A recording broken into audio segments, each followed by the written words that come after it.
I usually steer people toward last generation or more models for the best value on a budget, and that's especially true with Canon's entry-level DSLRs, the Rebel series in the US. Canon tends to trickle down technology from older, higher-end models whose prices have dropped, and it just makes sense to buy those better models instead of the new one with the ancient insides.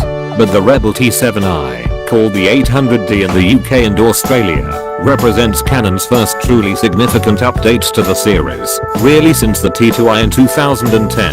The T6i got a new to its sensor and autofocus system in 2015, but that was a transitional change.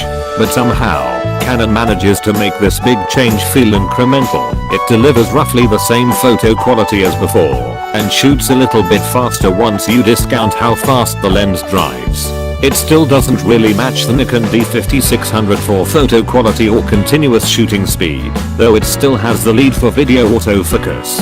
The camera costs $850 with the 55mm f4-5.6 SDM lens, £895, AU $1,400, though regionally other kits are available. Old Faithful. The T7i's body remains the same as its predecessors, but it finally incorporates Canon's dual-pixel CMOS sensor, or 3-year-old technology with on-chip phase detection autofocus that's in almost all Canon's other interchangeable lens camera lines.